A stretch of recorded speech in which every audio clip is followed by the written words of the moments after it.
Dan on the left. Hey, Jason. I think you got to know Brittany Griner this past summer with the Olympic stuff. How well did you get to know her, and just what is your view of what she's going through right now? And I know you guys are wearing those shirts Mhm. today. It's all within that context. Yeah, being over there with the Olympics, obviously uh, it was during COVID, and so we couldn't really go out and see other events and things like that. So after the games, after practice, we'd be in the hospitality room, men and women, we would just be up there watching games, playing cards, karaoke, things like that.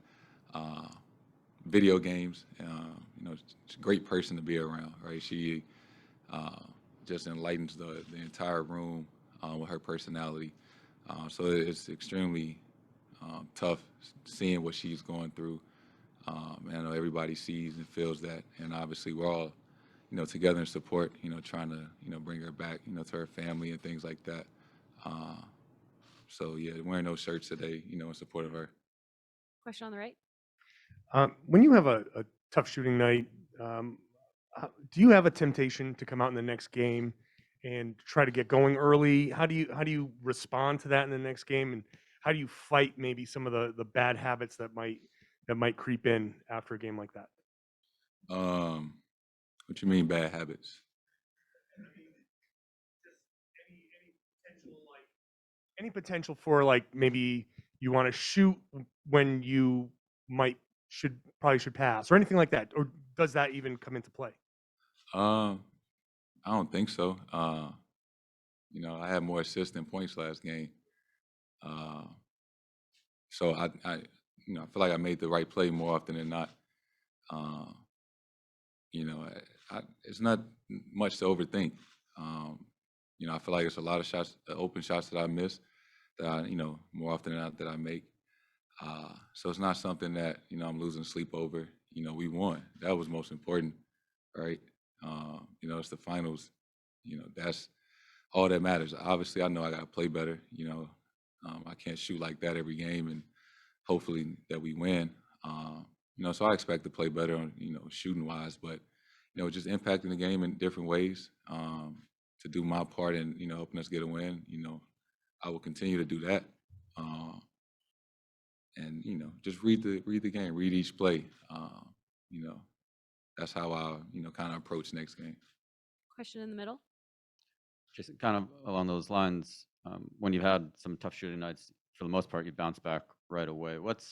And even post game when we talk to you, you kind of shrug it off, be like, look, I know that this isn't me. It's not going to affect me. What's the key for you, and how have you done that well to just move on so quickly? And what do you do to kind of clear your mind and become so effective so soon again? Uh, once you've done something before, you know how to respond. I've had some bad shooting nights in the NBA, right? Uh, so it's like I've been here before. I know what to do next game. I think a lot of it is mental. You don't, let it creep into your mind. I can't do nothing about what happened last game. I missed those shots, and it is what it is. It's all about how to prepare and get ready for the next one, right? And it's not so much about me and what I need to do. It's about what we need to do and how we need to be prepared. The adjustments that they're going to make and how they're going to respond, and we need to be ready and not relax just because we're up 1-0. Dan on the right. Jason, Dan Wicke with the Los Angeles Times. For Ime to get to this position as a coach, as a player, he started as a guy who was on a 10-day contract. Was his entry point in the league and had to really work for a spot in the NBA. How does that inform the way he coaches? That kind of experience. Do you get that sense, that type of toughness, that type of work ethic? Does that come across in the way he coaches this group? Yeah, he's done a great job. Obviously talking about where he started, 10-day contracts and things like that. He's obviously had to work his way to get here, and he carries that sense of toughness with him, and tries to, and does instill that, into the group, every day. Uh, so I'm proud of him. I'm happy that we have him as a coach. Uh, yeah, he's a much better coach than he was a basketball player, uh, and I think he knows that as well. Gary on the right. Gary Wash from Boston Globe. Jason, Al said a few minutes ago that the best defense he played on, he thought, when he was in Boston, was your rookie year. what, 17, 18. What did you think of that defense, and what makes this defense in particular so different or special than the ones you've played on before? Yeah, that that was until then that was the best defensive team I played on, and I think um, you know we had Al back then and Baines, right? How much of a force he was, in the paint.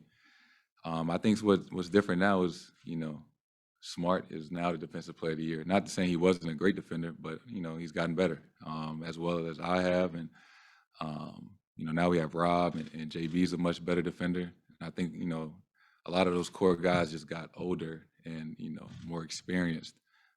So that was a great defensive team, and I think makes us a better defensive team now that the individual defenders are better. Obviously, with the different concepts that we instill in our defense now. Last couple of questions. We'll go with Tim on the right. Hey, Jason, two things quick. First, you guys have talked all throughout the playoffs that you struggled in third quarters. Golden State's obviously always been pretty dominant in them. What do you have to do differently to not have what happened in game one, where you had to dig out of that hole in the fourth, carry over, to game two and beyond in this series? I say it all the time. We just got to be more aware, right? And it's one thing to talk about it, but we got to go out there and do it, and just not ease our way into the third quarter that we do a lot of the times. Got some of my eye, my bad. Yeah, I think we just can't ease our way into the third quarter, right? And wait to get warm and wait till we down, X amount of points to be like, oh shit, we got to figure it out and start playing faster and things like that. We got to just be more aware of that, to start the third quarter. You guys have all talked a lot, whether it's you or Jalen or Marcus, these guys who were with Al the first time he was around, how excited you were for him and how happy you were for him to get a chance to be back in the finals. It's obviously been a couple tough years for him, bouncing around. Now he's back here. What has led to kind of everybody being so into that moment for him and being so excited for him as a guy? Just Al was like the best teammate ever. The ultimate professional. Obviously at 35, just how he's performing, that's a testament to how he takes care of his body, how he prepares every day.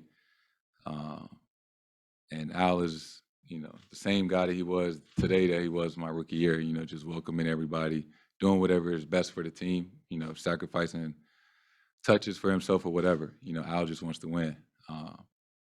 And, just to see how happy he was, to get to this point, I felt like I had been playing forever, finally getting over that hump. And it's like, I only been doing this for 5 years. It's his 15th year. So I could only imagine, what he was feeling getting to this moment. Last question, Brian on the left. Jason, did you feel the Warriors' strategy was to actively make you a passer in that game? I don't know about actively. I'm certain that, they don't want me to just play one-on-one and things like that, show a crowd, bring help and things like that. But I feel like I did get a lot of open looks just from kickouts and things like that. But I'm sure part of the game plan, make me a playmaker and not let me be comfortable. It's just something I feel like every team has, more or less been doing throughout the playoffs. So it's not necessarily something new. Thanks, Jason.